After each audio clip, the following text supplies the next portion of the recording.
Halo teman-teman, terima kasih telah berkunjung di Kertas Film. Kali ini saya akan menceritakan sebuah film yang berjudul The Call.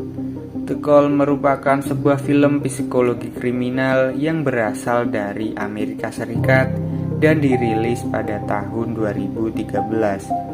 Film ini disutradarai oleh Brad Anderson dan tokoh utamanya diperankan oleh Halle Berry. The Call secara singkat bercerita tentang sebuah penyelamatan seorang sandera yang hendak dikuliti hidup-hidup. Tak usah berlama-lama lagi, Kertas Film menceritakan The Call.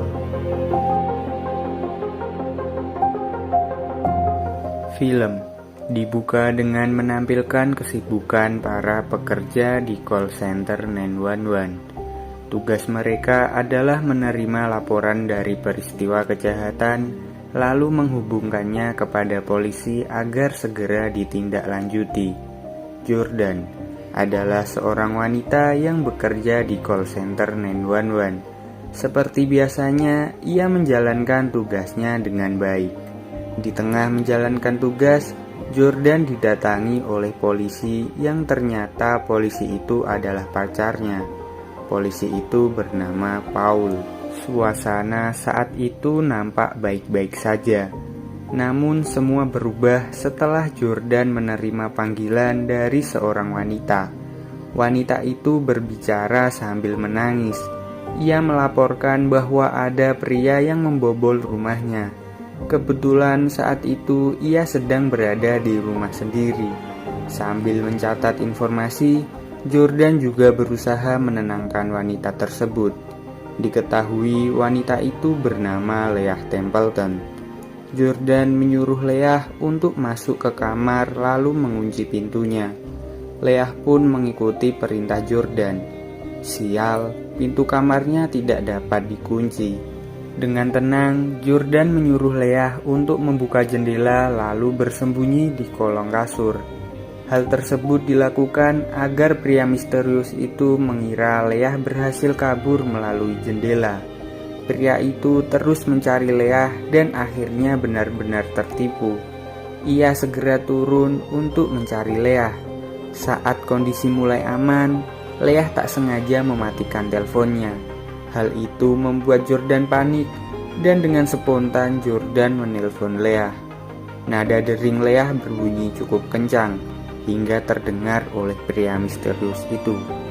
Tak jadi pergi, pria itu mencari sumber suara dan berhasil menemukan Leah. Ia merebut ponsel Leah dan mengatakan sepenggal kata kepada Jordan. Kata itu adalah sudah dilakukan. Lalu telepon terputus bersamaan dengan suara jeritan Leah Templeton. Jordan panik, emosi, cemas dan takut sudah bercampur aduk di kepalanya. Ia sangat merasa bersalah atas kejadian tersebut. Sampai-sampai setiap malam ia dihantui mimpi buruk tentang Leah. Hari berikutnya, Jordan kembali untuk bekerja. Ia disambut dengan tatapan tajam oleh pekerja lain. Di tengah menjalankan tugas, Jordan dikejutkan dengan berita di TV yang menayangkan penemuan mayat wanita. Mayat itu tak lain dan tak bukan adalah Leah Templeton. Jordan sangat syok dan berbicara kepada Paul bahwa ia ingin berhenti dari pekerjaannya. Dengan kepala dingin, Paul menyarankan Jordan untuk tetap bekerja di call center 911. 6 bulan pun berlalu. Terlihat Jordan tetap bekerja di call center 911 sambil memandu para pekerja baru. Di tempat lain, Casey dan temannya sedang berada di sebuah mall. Teman Casey pergi dengan terburu-buru hingga tak sadar bahwa handphonenya tertinggal. Casey berniat mengembalikan handphone temannya yang tertinggal itu. Namun saat berada di parkiran, ia dibekap oleh seorang pria hingga pingsan. Saat sadar, Casey sangat panik karena ia sedang berada di bagasi mobil yang sedang berjalan. Menyadari bahwa ia sedang diculik, Casey pun menelpon 911 menggunakan handphone temannya. Kebetulan, operator yang menerima telepon dari Casey adalah teman Jordan. Melihat temannya panik, Jordan langsung turun tangan. Jordan sebisa mungkin menenangkan Casey yang sedang panik tak karuan. Ia juga berjanji untuk menemukan dan menyelamatkannya. Tak mudah bagi Jordan untuk kembali melakukan tugas ini, karena masih terbayang-bayang kejadian masa lalunya bersama Leah. Namun dengan perlahan, Jordan bisa menjalankan tugasnya dengan baik. Tak tanggung-tanggung, helikopter pun juga dikerahkan untuk mencari Casey. Sementara itu, Jordan menyuruh Casey untuk mencari lampu dan menendangnya. Setelah itu, Casey diminta untuk melambai-lambaikan tangannya sebagai tanda bahwa ia butuh pertolongan. Benar saja, seorang pengendara lain melihat kejadian tersebut lalu melapor ke 911. Tapi karena merasa dicurigai, penculik itu keluar dari tol untuk menghilangkan jejak. Alhasil semua panik karena kehilangan jejak si penculik. Casey menginformasikan bahwa terdapat 2 kaleng cat di bagasi. Dengan cerdas, Jordan menyuruh Casey untuk menumpahkan cat tersebut ke jalanan untuk meninggalkan jejak. Dan benar, seorang pengendara bernama Alan melihat tumpahan cat tersebut. Tapi sayangnya Alan tidak menyadari bahwa di dalam bagasi terdapat Sandra. Ia malah memberitahu si penculik bahwa ada cat yang tumpah di bagasi. Dengan begitu si penculik mulai panik. Ia segera mencari tempat untuk membius Casey. Belum sempat membius, penculik itu ditegur oleh Alan. Ternyata Alan mengikutinya. Merasa ada yang janggal, Alan mencoba menghubungi 911. Tapi penculik itu langsung memecahkan kaca mobil Alan dan menghajarnya hingga pingsan. Butuh waktu hingga polisi menemukan mobil penculik. Sayangnya para polisi terlambat.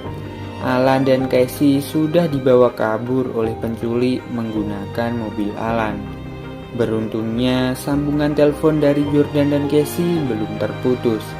Casey sangat ketakutan dan terus-menerus menangis meminta pertolongan. Ketakutan Casey bertambah saat Alan terbangun dari pingsannya dan menggedor-gedor bagasi mobil.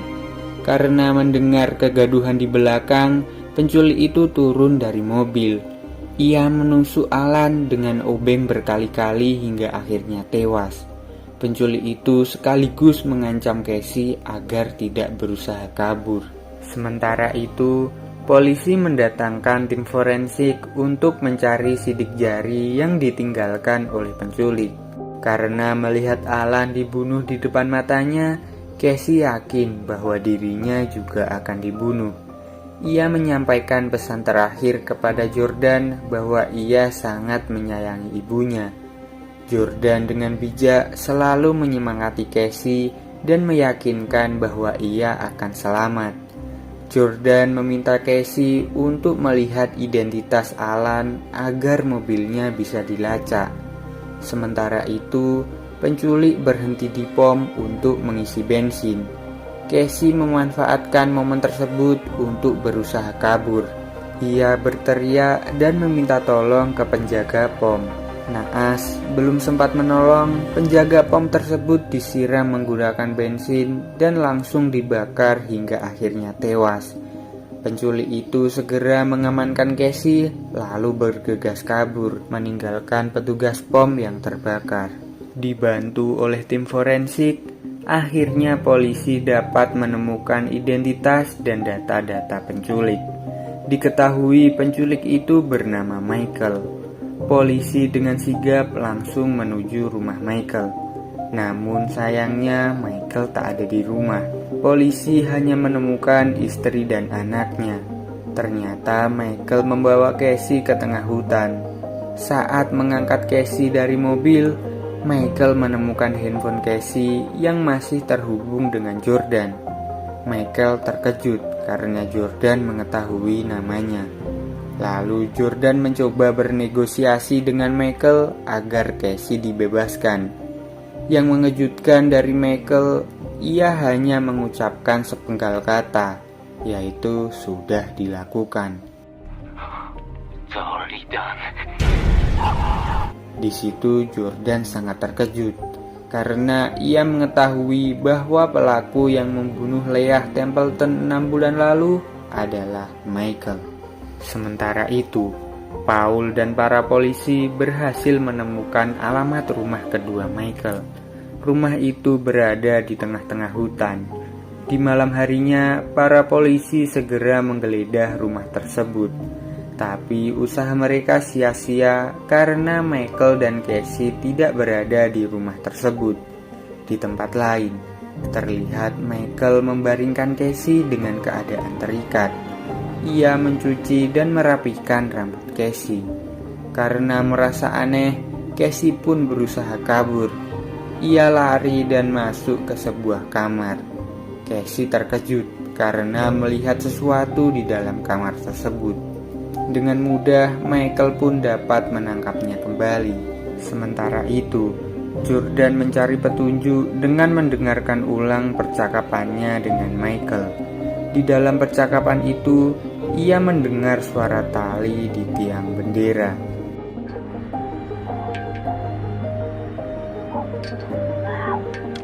Jordan berinisiatif mendatangi rumah kedua Michael untuk mencari petunjuk tambahan.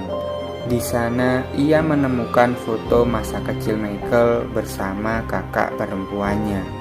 Ternyata kakak perempuan Michael terkena kanker dan meninggal.